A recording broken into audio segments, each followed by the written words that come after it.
¿Cómo están? Buenas noches. Hola nuevamente. Vamos a guardar por favor unos segunditos hasta que terminen de ingresar sus compañeros.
Grupo, mientras por favor escriban su nombre en el chat de la aplicación para que pueda registrar su asistencia. Principalmente aquellas personas que no han registrado la primera, creo que algunas se les ha ido, en la primera parte de la clase, creo que algunas se les ha ido registrar, así que por favor mientras vayan anotando.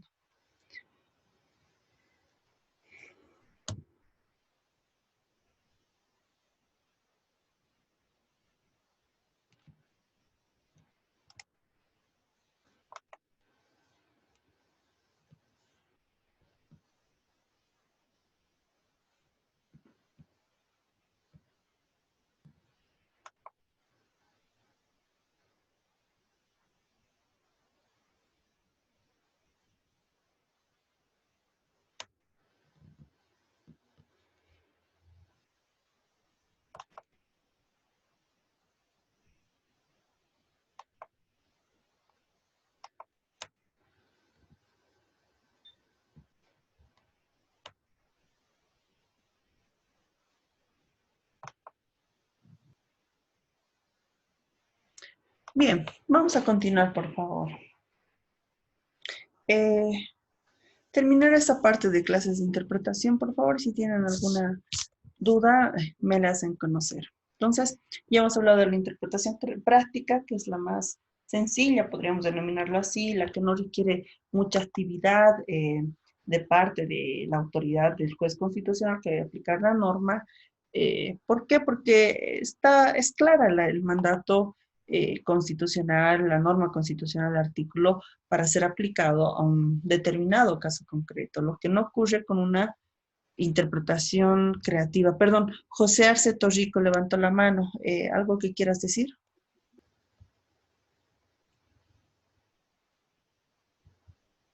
José, ¿o es que ha sido error de un error Fue un involuntario? error, doctora, fue un error. Disculpe. Ok, ya, no hay problema. Bueno, entonces les decía, esa es la interpretación práctica, es la más sencilla prácticamente, la que por la que se parte siempre, ¿no? En cambio, la interpretación creativa ya requiere una tarea un poquito más dinámica, hay que integrar la norma, hay que actuar, como su nombre lo dice, de forma creativa para poder llegar a solucionar un caso concreto, no pudiendo alegar ausencia, oscuridad, vacío normativo, sino integrar las normas que existen para llegar a una solución en un determinado conflicto jurídico, como les decía. Tenemos también la interpretación previsora. Como su nombre lo dice, previsora para prever. A ver, la interpretación previsora es la que al ser realizada o cuando se realiza este tipo de interpretación, requiere que el juez constitucional adopte previsiones sobre los efectos y además las consecuencias de las decisiones que asuma para su interpretación. ¿Qué implica? Que el intérprete al momento de desarrollar esta labor de interpretación debe prever las consecuencias emergentes de su interpretación, tanto en el orden político, económico y social. Vamos a explicar esto. Bueno, la mejor forma de ir explicando es con ejemplos. Estoy recordando en la doctrina, por ejemplo, cuando se dicta una sentencia previsora, por ejemplo, se llaman sentencias con aviso. ¿Cuáles son aquellas? Las que van preveyendo consecuencias. ¿Cómo es que se puede prever consecuencias? ¿Será que aplicar una norma de la Constitución puede desencadenar en consecuencias graves? Sí, pasa. Y les doy un ejemplo. Con el Código Civil, nuestro Código Civil, que no es ley, es decreto ley. Si ustedes leen el Código Civil, es decreto ley de la época de Banzer. ¿Qué es lo que pasa? Bueno, hace cierto tiempo, en un proceso de usucapión, durante el trámite de un proceso de usucapión, la parte perdidosa, pues, como que no le veía que iba a ir bien, iba a ir bien en su proceso. Y entonces estudian todas las situaciones jurídicas que implica ese conflicto en el cual estaba involucrado. Y pues, ¿qué es lo que pasa? Que el abogado examina, revisa las normas que están siendo objeto o que se utilizan en el proceso y se da cuenta, pero estamos hablando del Código Civil, que no es una ley, es un decreto. Por la naturaleza, no podría establecer este tipo de normas si es un decreto ley, además de un gobierno de facto. O sea, no es una norma constitucional. De manera que, ¿qué es lo que ha hecho esta parte? Les digo brevemente porque es una sentencia bastante larga. Ha planteado lo que vamos a ver más en temas posteriores, una acción de inconstitucionalidad en contra del Código Civil.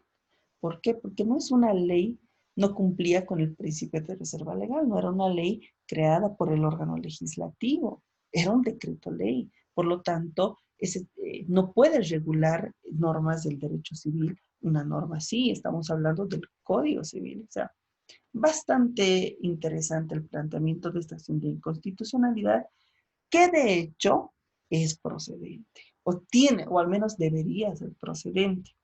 ¿Por qué? Porque formalmente es inconstitucional. No podría un Código Civil, siendo decreto ley, establecer las normas que está estableciendo. Entonces, ¿qué es lo que ha hecho el Tribunal Constitucional en su momento? Efectivamente, es un decreto ley. Pero, a ver, ahí es donde han hecho la interpretación previsora, preveyendo consecuencias asumidas o que pueden derivar de la decisión que van a asumir. ¿Y qué es lo que dijo el Tribunal Constitucional? Si declaramos la inconstitucionalidad del Código Civil, ya no se tiene que aplicar el Código Civil. ¿Se imaginan el desorden que va a haber en todo el país por no tener un Código Civil? Todos nuestros actos diarios prácticamente son actos civiles. Bueno, no exageraré, no diré que nuestros actos diarios, pero gran parte de nuestras actuaciones están involucradas con las normas establecidas en el Código Civil, desde el hecho de nacer, una persona cuando fallece, la sucesión, la constitución de clases de personas, un simple contrato, una venta de una moto, o sea, todos nuestros actos, más aún si hablamos de procesos que se están sustanciando, procesos grandes de nulidades de contratos, resoluciones de contrato, concursos de acreedores. O sea, la mayoría de nosotros está constantemente en actos, involucrada en actos civiles y que están regulados por el Código Civil. Entonces, ¿qué es lo que dijo el Tribunal Constitucional? Evidentemente, uy, perdón, he dejado de compartir sin querer. ¿Qué es lo que dijo el Tribunal Constitucional? Evidentemente, procedería declarar la inconstitucionalidad, pero el resultado va a ser peor que lo que se pretende solucionar. Vamos a ocasionar un caos total en la sociedad civil organizada al no tener normas precisamente en materia civil. ¿Cómo van a suscribir contratos? Serían nulos porque estarían suscribiendo con normas que no están vigentes. ¿Qué va a pasar con los trámites que a la fecha se están sustanciando? ¿Qué va a pasar con con las personas que a diario van naciendo o falleciendo? Entonces, ¿qué hizo el Tribunal Constitucional? Hizo una interpretación previsora, de manera que no decretó o no falló declarando la inconstitucionalidad del Código Civil. Pero no queda ahí. O sea, obviamente no va a decir, o sea, no se va a quedar simplemente ahí su resolución. En todo caso, ¿qué le corresponde hacer? Y lo hizo, pero no se dio cumplimiento por alguna razón. Es, si bien procedería la inconstitucionalidad, pero preveyendo las consecuencias que derivarían en un caos único en nuestra sociedad por no tener normas civiles que las regulen, o normas del derecho civil, exhorta al legislativo a crear una ley, una norma con rango de ley en materia civil. Entonces, de manera que la decisión del Tribunal Constitucional ha sido exhortar al legislativo, pero no ha declarado inmediatamente la inconstitucionalidad del Código Civil, no, sino que ha exhortado al legislativo. Y si no ha declarado la inconstitucionalidad, ¿era por qué? Porque estaba preveyendo consecuencias que iban a derivar de esa decisión que iba a asumir. Entonces, como se darán cuenta, la interpretación es una tarea bastante importante al momento de aplicar la Constitución. No solamente porque, bueno, partimos de una interpretación práctica. De eso siempre se parte. Esto dice esto dice el hecho, esto dice el derecho, este es el hecho y esto es lo que va a pasar. Pero no siempre es así. Puede haber vacíos normativos, puede haber contradicciones dentro de la misma norma. Hacemos una interpretación creativa. Pero a veces la norma es clara, sí, pero las consecuencias pueden ser bastante particulares, por no decir más graves que el mismo conflicto que se pretende solucionar. Y es así. Y no se olviden, pues, que interpretando la Constitución, que es, pues, la norma suprema y fundamental del Estado, la norma de normas. Por lo tanto, también es necesario realizar una interpretación previsora, preveyendo las consecuencias o los efectos de las decisiones asumidas a partir de la interpretación de la Constitución. Por eso es que ustedes van a ver, o cuando estén avanzando derecho civil, si ustedes ven su código civil, es un decreto el Código Civil en realidad. Pero bueno, se hace una interpretación previsora. Finalmente, como clases de interpretación, tenemos la interpretación política. La interpretación política, que según el profesor argentino Néstor Pedro Sagüez, es, bueno, ya un poquito más delimitada a cierta área. Es la clase de interpretación, esta clase de interpretación implica una labor encaminada a definir y redefinir a la Constitución como un instrumento de gobierno, al efectivizarla, al graduar, al delimitar las competencias del Estado, armonizando con las de los particulares al definir los conflictos entre los poderes del Estado. Es la clase de interpretación que se realiza para entender los roles políticos, los mandatos, las atribuciones, las competencias de los órganos de poder. Es una interpretación de carácter netamente orgánico, por decirlo así. ¿Por qué? Porque está encaminada a esclarecer cuáles son los órganos de poder, cuáles son sus atribuciones, sus competencias, bastante encaminada a ello. Entender qué es lo que deben hacer nuestros órganos de poder o los órganos a través de los cuales se ejerce el poder del Estado. Perdón, voy a ir silenciando de algunos. Minutito, por favor. Creo que alguien me está pudiendo ingresar. Así que le voy a enviar el enlace. No sé si tienen una duda hasta aquí de todo lo que se ha ido hablando.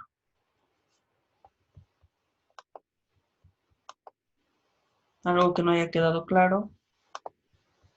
Creo que con los ejemplos un poquito más llegamos a entender, ¿verdad? Trato de exponer los ejemplos más bonitos, por decirlo así. Pero si hay alguna duda, por favor, hágamela conocer antes de saltar al siguiente punto.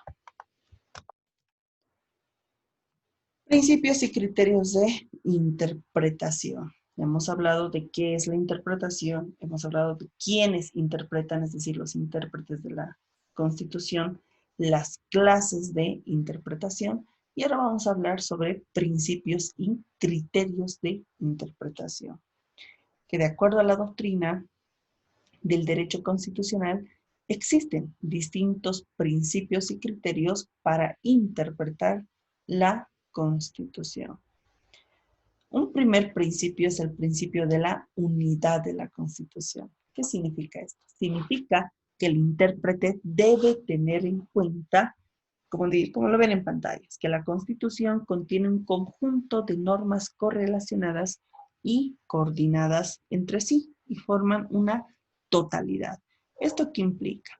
Que la interpretación de una norma constitucional, de un artículo, debe efectuarse tomando en cuenta o tomando en consideración todas las demás normas de la Constitución.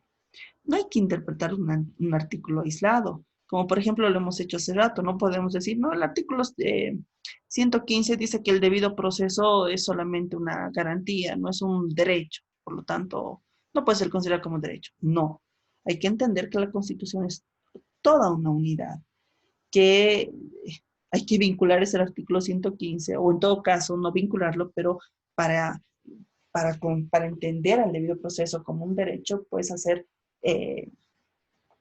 una unidad, entender que la Constitución es una unidad y pues en este caso recurrir al artículo 13 del 410, como lo vimos. Y de paso, incluso está el 256. ¿Qué nos dice el 256 de la Constitución? Que cuando una norma en materia de derechos humanos es más favorable que la Constitución, se aplica esta con preferencia a la misma Constitución. Vamos a hablar básicamente de tratados y convenios internacionales en materia de derechos humanos, ¿no? Entonces hay que entender que la Constitución es una unidad. A eso se refiere este principio, el principio de unidad de la Constitución.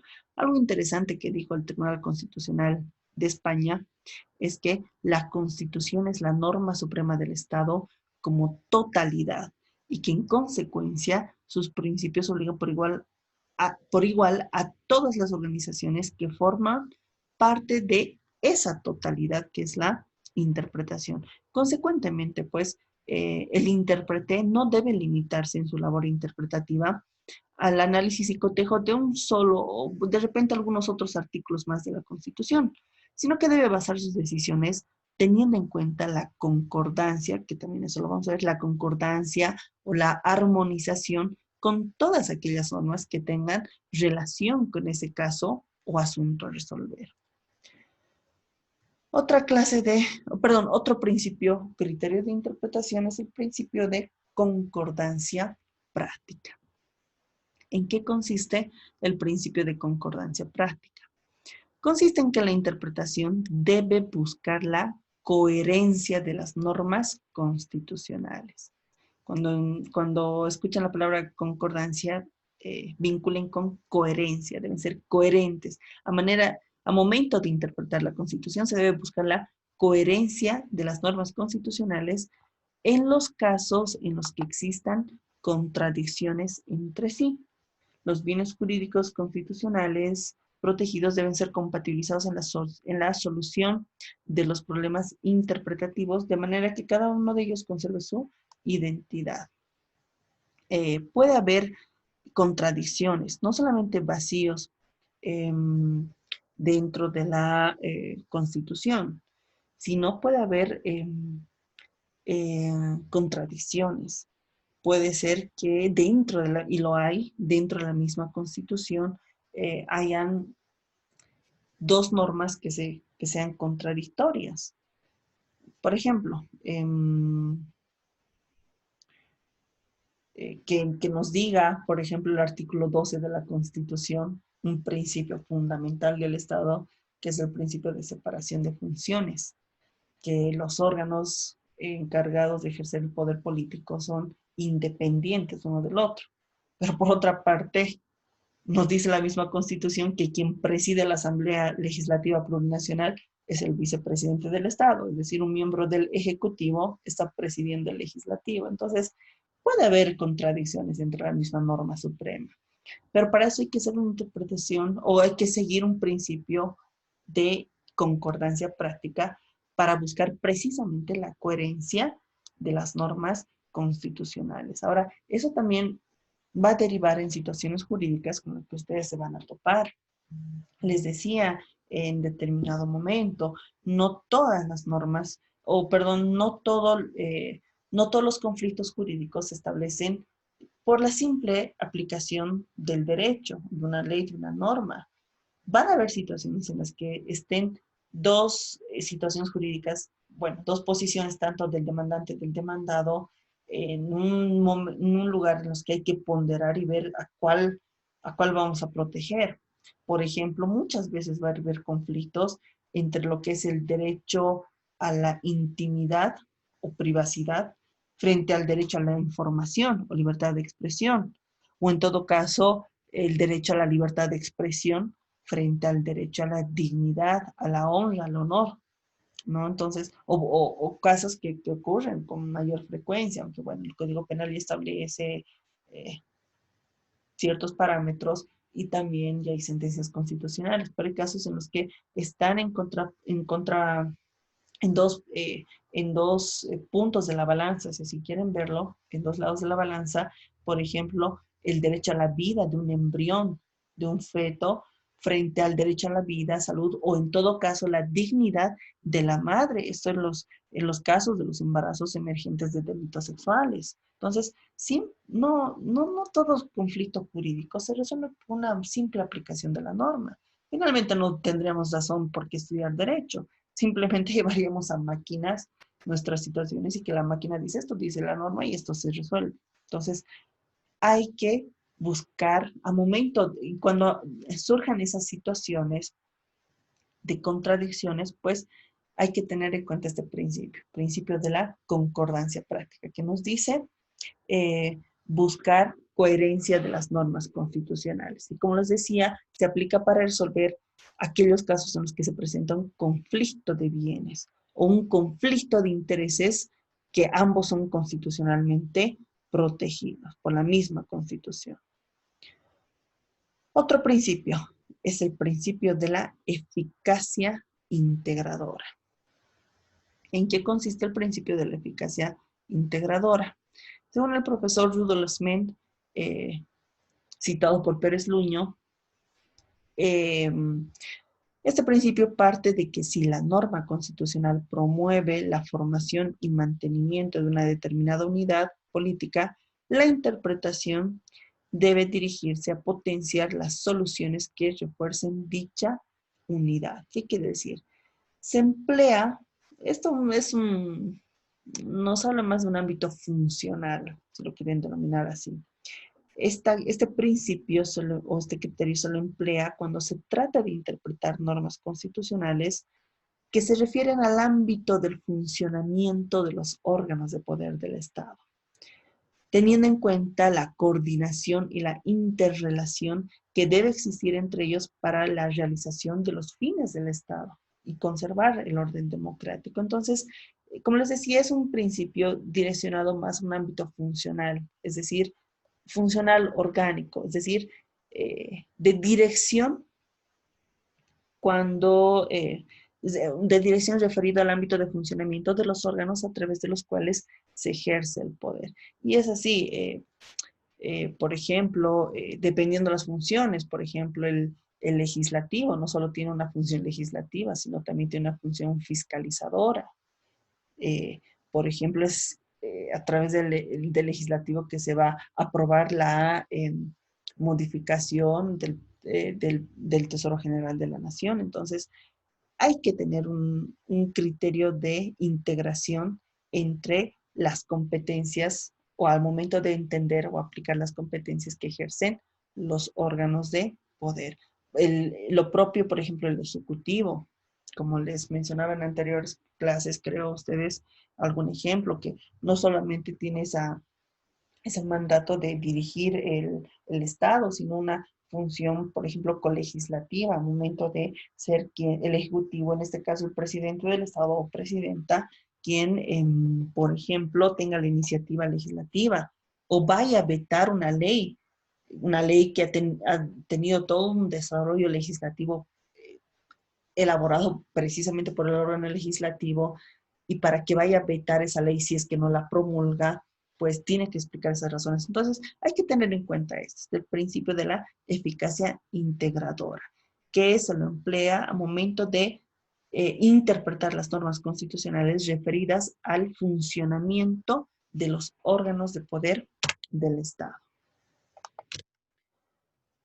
Finalmente, dos últimos principios, ya para ir concluyendo nuestra clase. Principio de corrección funcional.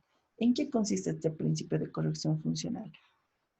Consiste en que la interpretación que se realice de la norma constitucional no debe interferir el ámbito de las funciones asignadas por la Constitución a diferentes órganos de poder. Un poquito vinculado al anterior.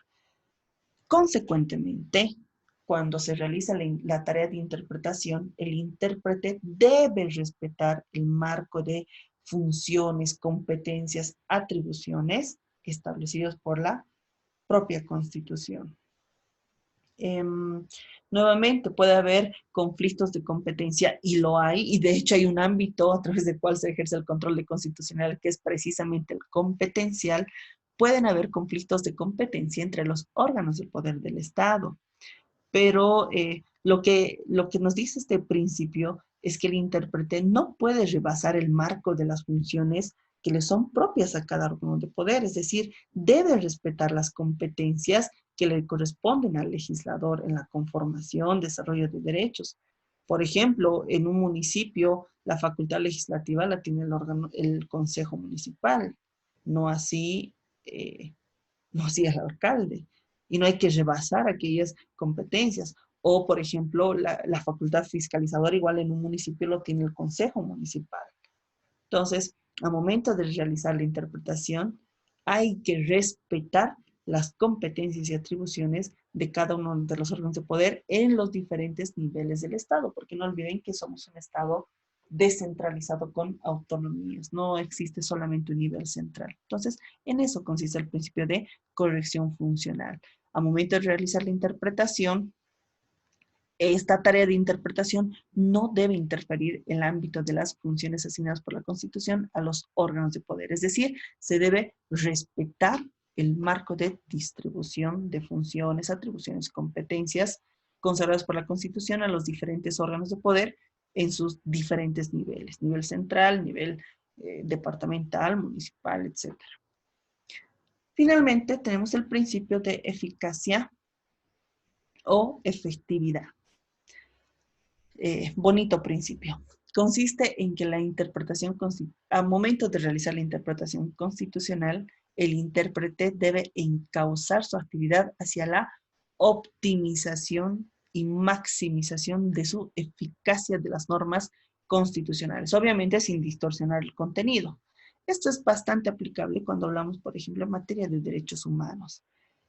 Siempre buscar la optimización, la maximización para una mejor protección de los derechos de las personas.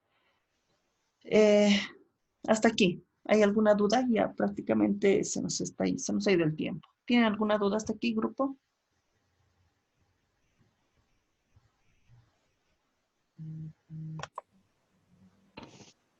No,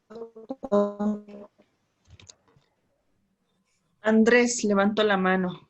¿Hay alguna duda repente, Andrés. Hola doctora, ¿me confirma si me escucha, por favor? Sí, te escucho. Gracias. Bueno, mi duda va enfocada a algo que usted mencionaba, ¿no? De que el poder legislativo o el órgano legislativo es presidido por el vicepresidente, que es parte a la vez también del poder ejecutivo. Esto me lleva a una pregunta que creo que sería un poco obvia tal vez, pero no la tengo muy clara, Ujú. que es la siguiente. El poder legislativo puede promulgar leyes sin necesidad de que lo vaya a promulgar la cabeza del poder ejecutivo, que quiere decir el presidente, o sí requiere que se haga el conducto que todos nosotros conocemos. No, tiene que haber alguien que presida la Asamblea Legislativa Plurinacional. A la fecha lo hay. Obviamente, bueno, a ver, tiene que haber un presidente de la Asamblea. La Constitución establece que el presidente es, pues, ¿quién? El vicepresidente del Estado. A la fecha, dado los conflictos sociales, que en realidad ha sido al margen del ámbito político, en realidad lo que ha pasado en nuestro Estado es una anormalidad constitucional, es una situación no prevista, es una situación que nadie creía, porque, o bueno, no lo prevé la Constitución, que puedan haber este tipo de situaciones en un proceso electoral. ¿A qué punto quiero llegar? El hecho, o sea, el hecho de que a la fecha, por ejemplo, y no sé si en ese sentido va la pregunta, no sea el vicepresidente del Estado quien esté presidiendo la Asamblea, no vicia, por ejemplo, de nulidad o vicia el procedimiento legislativo al momento de crear leyes.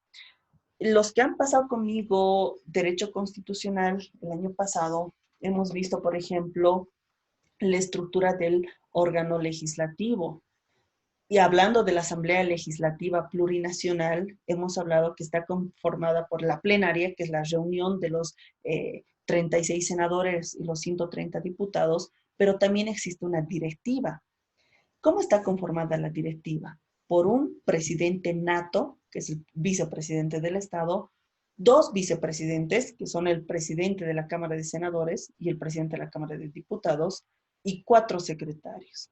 De manera de que ante la ausencia, por cualquiera sea la razón, del presidente nato, que en este caso es el vicepresidente del Estado, pues va a asumir el vicepresidente. Y ya, bueno, vamos a explicarlo un poquito más amplio si gustan la próxima clase, aunque los que pasaron conmigo constitucional, recuerdo que incluso les he pasado un artículo, si no lo analizamos, porque me interesa también que se vean estos temas solamente por el ámbito orgánico, no por temas políticos, eso ya se habla bastante, hasta nos satura, pero lo que quiero decir es que, por ejemplo, se ha dado la sucesión presidencial y también la del vicepresidente, que eso ha influido en, pues, quién va a presidir la Asamblea Legislativa Plurinacional, de manera que si a la fecha no es el vicepresidente del Estado, bueno, teniendo en cuenta que la Asamblea Legislativa tiene una directiva con vicepresidentes, secretarios que suplen al que vaya a estar ausente, pues sí se queda. La fecha es la señora Eva Copa, la presidenta de la Asamblea Legislativa Plurinacional. No ha sido vicepresidenta del Estado,